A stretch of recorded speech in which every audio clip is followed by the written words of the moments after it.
அவர் Joseph விஜயும் சரி, அவங்க ரசிகர்களும் சரி, அவங்க கூட இருக்கவங்க எல்லாமே என்ன நினச்சிட்டு இருக்காங்க அப்படின்னா, கட்சி ஆரம்பிச்சாச்சு, கண்டிப்பாக அடுத்த முதலமைச்சர் நம்ம தான் அப்படின்னு நினச்சிட்டு இருக்காங்க. அது சாத்தியமா அப்படின்னு பாருங்க, யோசிக்க வேண்டியது இருக்குது. ஒரு சின்ன புள்ளி வரும் தான். நம்ம தமிழ்நாட்டில் இப்போ ஒரு 8 கோடி பேர் இருக்கோம், மக்கள் இருக்கோம். அதில் 6 கோடி பேர் தான் ஓட்டு போட முடியும். அதுக்கான எலிஜிபிலிட்டி அவங்க தான் இருக்குது. 6 கோடி பேர் தான் ஓட்டு போடுறோம். ஆனால் எல்லா வருஷமுமே 6 கோடி பேரும் ஓட்டு போகிறது கிடையாது. தமிழக வரலாற்றில் இது வரைக்கும் அதிகபட்சமாக 70% ஓட்டு பதிவாயிருக்கு.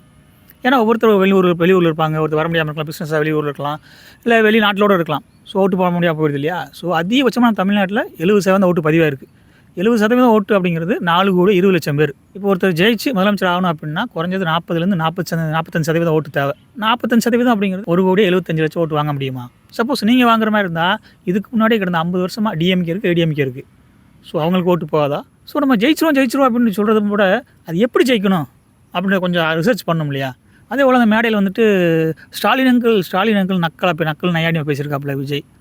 அதாவது இப்போ நம்ம ஏடிஎம்கே டிஎம்கே ரெண்டுமே வந்துட்டு நமக்கு பிடிக்கலன்ற தாண்டி பல நல்ல விஷயங்களும் பண்ணியிருக்காங்க, பல தப்பு ஊழல் எல்லாமே நடந்து 2 கட்சியுமே இருக்குது. ஸோ அது வேறு. பட் எப்படி இருந்தாலும் இப்போ வந்து நம்ம எல்லாத்துக்கும் முதலமைச்சர் ஸ்டாலின் தான். அவர் பெரிய தமிழ்நாட்டு மிகப்பெரிய பொறுப்பில் இருக்க ஒருத்தர் கூட வந்துட்டு இந்த அங்கிள் நையாண்டி நக்கலை பேசுகிறது வந்துட்டு இது சரியான முறையாக இருக்காது. இப்போது நக்கலாக பேசியிருக்காரு, விஜய் பேசியிருக்காப்புல. ஆனால் இப்போ என்ன ஆக போகுது அப்படின்னா, இப்போ ஸ்டாலின் மேலே அனுதாபம் தான் வரப்போகுது.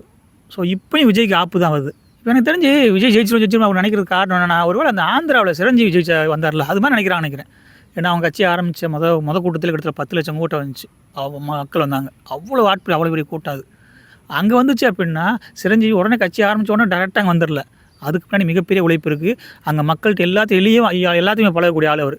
ஸோ அந்த மூலியமாக அவர் வந்தவர், அவர் ஜெயிச்சார். அதே போல் ஆந்திரா மக்கள் வேறு, நம்ம தமிழ்நாடு மக்கள் வேறு. அதை புரிஞ்சுக்கிறோம் நம்ம. இவங்க மாதிரி ஆளுகளுக்கு தான் திருவள்ளுவர் ஒரு 2000 வருஷத்துக்கு முன்னாடி ஒரு குறள் எழுதி வச்சிருக்காரு, வலிமை அறிதல்னு ஒரு குறளுங்க. அதில் வந்துட்டு வினை வலிமை, தன் வலிமை, மாற்றான் வலிமை, துணை வலிமை அப்படின்னு ஒரு 4 வலிமை சொல்லுவார். வினை வலிமை அப்படின்றது நம்ம ஒரு அரசியல் கட்சி ஆரம்பிக்கிறோமோ இல்லை பிஸ்னஸோ ஆரம்பிக்கிறோம் அப்படின்னா என்ன மாதிரி ஆரம்பிக்கணும் அப்படின்றதுக்காக தான் அது வினை வலிமை அப்படிங்கிறது. தன் வலிமை அப்படின்றது ஒரு பிஸ்னஸோ இல்லை அரசியலோ பண்ணுறோம் அப்படின்னா நமக்கு என்ன கெப்பாசிட்டி இருக்குது, நம்ம எப்படி ஜெயிக்க முடியும், நமக்கு கெப்பாசிட்டி என்ன இருக்குது அப்படின்றது நம்மளே சுய பரிசோதனை செய்யணும். அது பேர் தன் வலிமைன்றது.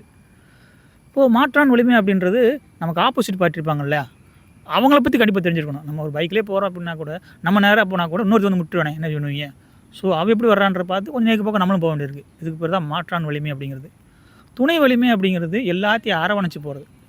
இன்றைக்கி ஏடிஎம்கே தொடர்ந்து தோக்குறதுக்கு காரணம் இருக்கிற அளப்பாக விலைக்கு கொடுக்குறது தான்.